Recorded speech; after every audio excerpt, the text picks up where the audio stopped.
Alright there guys, welcome back to the channel. So today is Paper Talk, but however I don't think there's much Paper Talk to talk about other than Dominic Szoboszlai, or Szoboszlai, I think it's Szoboszlai. Today obviously he was arrived on Liverpool yesterday, had his medical, signed the contract, done all that stuff. Now today, just before I recorded this video, Fabrizio Romano has tweeted out that Dominic Szoboszlai will be announced and unveiled as a new Liverpool player today. This is the current plan. Contract until June 2028.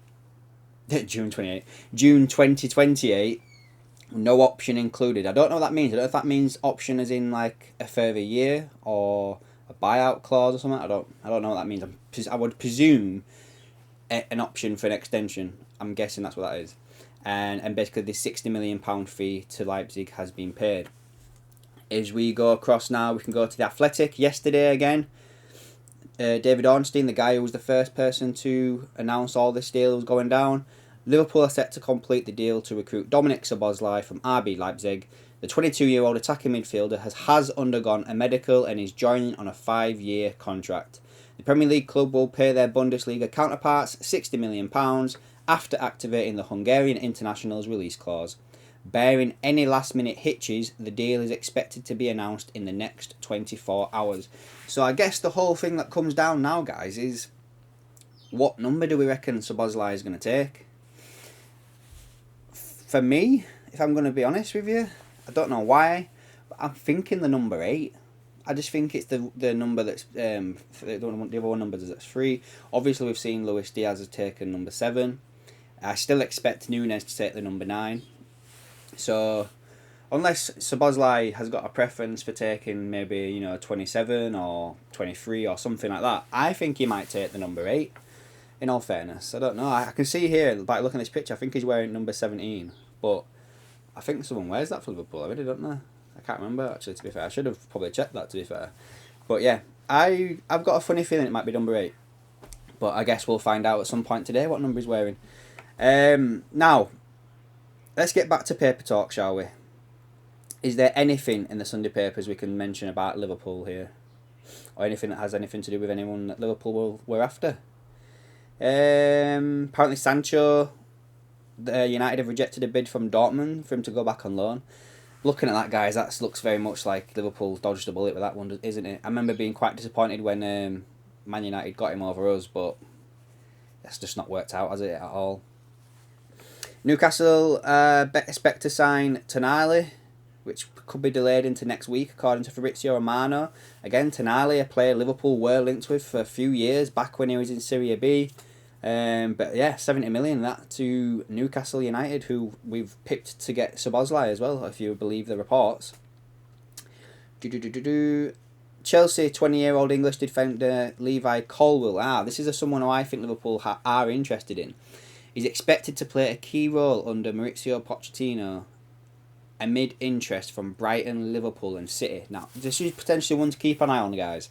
He's 20-year-old, left-sided centre-back. Can also do left-back at the same time. Keep an eye on this one, guys. Now, he would obviously be English, class as homegrown, but I was thinking this yesterday actually as well. And now, I don't know if this is correct or not. You'd have to let me know in the comments down below. Obviously, Liverpool lost 2 non-English homegrown players, didn't they, from the squad in Firmino and Keita. Now, obviously, we've brought in McAllister and Szoboszlai, who have taken them positions up. So I'm wondering, like, if the next signing has to be English or under the age of 21, so that it doesn't affect the registration of the players. I wonder if Thuram. I think Thuram wouldn't have to be classed. I'm not too sure. Thuram, Lavia, Colwill, these players are all under the age of 21. So yeah, let's see what happens next. Maybe the Thuram stuff's gone a bit quiet now because of the whole Szoboszlai stuff. It did seem like Liverpool put a lot of work into that one. And I've seen a lot of Twitter ITKs as well, guys, saying that they expect that Thuram to be the next one. But if you remember rightly, a lot of these people, including myself, said that I thought Thuram would have been a bit more of a further advanced midfielder, one of the where like McAllister would potentially be playing, like Jones and Henderson were playing in this new formation. I didn't technically see Thuram as a 6, as a potential backup to Fabinho. I thought he was a bit more attacking than that, and I thought that Kone out of the two would have been the one that came in as a 6 as a replacement or backup. Do you know what I mean? But obviously Kone suffered a bad injury at these tournaments, left on crutches, and obviously that one's gone quiet. Lavia would be without a doubt a backup replacement for Fabinho, but he's going to be expensive, guys. 50 million, something like that for him. After just spending 60 million on Szoboszlai and 35 on McAllister. Let's see what happens. I know a lot of people as well are saying that Liverpool, the club, didn't pay for Szoboszlai because they got outside investment which paid for this deal. Now, I'm not saying I know everything that's going on, right? And I'm not saying that I'm a financial expert. But for me, that doesn't make much sense, because surely the club would have to inform the Premier League of the investment that was coming in to correspond with financial fair play. And if that was to happen, you would expect that it would have leaked somewhere along the line, or they've had to have made some sort of public announcement. Otherwise, you're looking at a situation like what's happened with City recently, where they've had this mysterious money invested into the club that no one knows about, and that's one of the charges that's been brought against them. So I don't think legally that could happen unless there's been an announcement.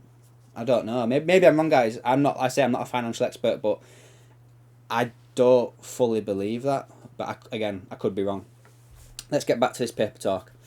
Timber from Ajax will complete a move to Arsenal next week for 45 million. He was a player linked to Liverpool. It seems to have been doing around a little bit as well, because Man United wanted him last season. He was spotted at the FA Cup final this season, and I fully expected him to go to Man United. Why was he there? But now it seems that Arsenal have taken a bit of a lead on this one, and they've signed some really good players, I think, this summer. Declan Rice, Timber.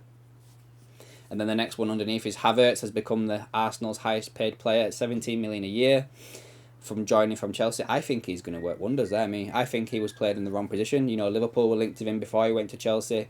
I'd never saw him as a number 9. I always thought he was like a 10 or potentially an 8. So, yeah, I think he might have a really good season next year at Arsenal. I really do. I think he'll shock a few people, because I don't think he's going there with much expectation whatsoever. But yeah, guys, that seems to be the long and short of this paper talk. Nothing much else to talk about. Liverpool's gone a bit quiet, obviously, with the whole Szoboszlai stuff, which is really good news. I've wanted this player for a long time at Liverpool.